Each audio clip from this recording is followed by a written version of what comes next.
ஒரு மிகப்பெரிய சொகுசு கப்பல் ஒண்ணு துறைமுகத்திலிருந்து புறப்பட தயாரானதுங்க. எல்லா ரெடி. இன்ஜினை ஸ்டார்ட் பண்ணா போதும் கப்பல் கிளம்பிடும். சரின்னு இன்ஜினை ஸ்டார்ட் பண்றாங்க. ஆனா என்ஜின் ஸ்டார்ட் ஆகல. உடனே அந்த மிகப்பெரிய சொகுசு கப்பலோட ஓனர்ஸ் 2 பேர் அந்த துறை சார்ந்த எக்ஸ்பர்ட்ஸ கூப்பிட்டு என்ன ப்ராப்ளம் இமீடியட்டா சால்வ் பண்ணுங்கன்னு சொல்றாங்க. உடனே அந்த எக்ஸ்பர்ட்ஸும் இமீடியட்டா வந்து அந்த இன்ஜினை இன்ஸ்பெக்ட் பண்றாங்க. எல்லாமே சரியா இருக்கு. ஆனா இன்ஜின் ஏன் ஸ்டார்ட் ஆகலன்னு அவங்களால கண்டுபிடிக்க முடியல. சரின்னு அவங்கள விட சில சீனியர் எக்ஸ்பர்ட்ஸையும் கூப்பிடுறாங்க. அவங்களும் வந்து என்னென்னமோ பண்ணி பாக்குறாங்க. எல்லா இடத்துலயும் பாக்குறாங்க. ஆனாலும் அவங்களாலையும் எங்க தப்புன்னு கண்டுபிடிக்கவே முடியல. சரின்னு ரொம்ப நாட்களாகவே இந்த மாதிரி என்ஜினை பழுது பார்க்கக்கூடிய ஒரு ஓல்ட் மேன் ஒருத்தர், அவர் இப்ப இந்த கம்பெனில இல்ல. அவரை கூப்பிட்டா ஏதாவது ஐடியா கிடைக்கும். ஏன்னா அவர் தன்னோட சின்ன வயசுல இருந்தே இந்த மாதிரி இன்ஜின்களை பழுது பார்க்கக்கூடியவர்னு அவரை கூப்பிட்டாங்க. உடனே அஜானுபாகுவான தோற்றமுடைய அந்த கிழவர் ஒரு பை நிறைய டூல்ஸோட அந்த கப்பலுக்குள்ள வந்தாரு. அவர் வந்ததுமே நேரா யார் கூடயும் பேசாம என்ஜின் இருக்கக்கூடிய அந்த பகுதியை பார்வையிட போயிட்டாரு.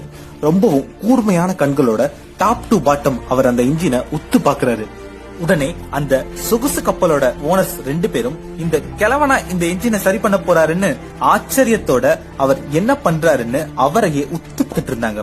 அந்த கிழவர் எதையுமே தொடாம அந்த இன்ஜினை முழுமையா பார்த்து முடிச்ச பிறகு தன்னோட டூல்ஸ் பாக்ஸ்ல இருந்து ஒரு சின்ன சுத்தியலை கையில எடுத்தாரு. அதன் பிறகு அந்த இன்ஜினுடைய சில இடங்கள்ல லேசா 2 தட்டு தட்டிட்டு அவரே அந்த இன்ஜினை ஆன் பண்ணாரு.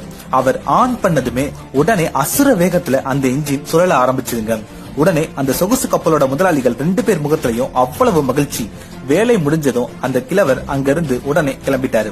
பிறகு சரியா 1 வாரம் கழிச்சு அந்த கிழவர் தான் வேலை பார்த்ததுக்கான பில்ல அனுப்பியிருந்தாரு. அந்த முதலாளிங்க 2 பேரும் அந்த பில்ல ஓபன் பண்ணி பார்த்ததும் பயங்கர ஷாக் ஆயிட்டாங்க. ஏன்னா அந்த முதியவர் அவர் பார்த்த வேலைக்காக $10,000 பில் போட்டிருந்தாரு. $10,000 இன்னைக்கு ரேட்ல கிட்டத்தட்ட இந்திய மதிப்புல 7 லட்சம் ரூபாய். இதை பார்த்து அதிர்ச்சியான முதலாளிங்க 2 பேரும், நீங்க என்ன வேலை பார்த்துட்டீங்கன்னு இப்ப இவ்வளவு பில் பண்ணிருக்கீங்கன்னு உங்க வேலையை சம்மரைஸ் பண்ணி அனுப்புங்கன்னு பதில் கடிதம் போட்டாங்க.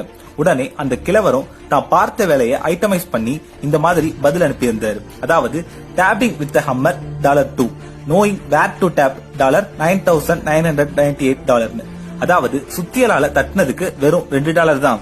ஆனா எங்க தட்டணும்னு கண்டுபிடிச்சேன்ல, அதுக்கு தான் மிச்சம் $9,998 போட்டிருந்தாரு. இந்த கதையோட மாரல் என்னன்னா, effort is important, but knowing where to make an effort in your life makes all the difference. அதாவது கடினமா உழைக்கணும்ன்றது முக்கியம் தான். ஆனா எந்த இடத்துல நாம நம்ம உழைப்ப போடணும்னு தேர்ந்தெடுக்கிறோம்ல, அது அதை விட முக்கியம். புத்தகம் படிக்கணும்ன்றது முக்கியம் தான். ஆனா எந்த புத்தகத்தை படிக்கணும்னு சரியா தேர்ந்தெடுத்து படிக்கணும். சும்மா நானும் புக் படிக்கிறேன் பேர் வழின்னு கண்ட புத்தகங்களை படிக்க கூடாது. பணத்தை சேமிக்கணும், முதலீடு பண்ணணும்ன்றது முக்கியம் தான்.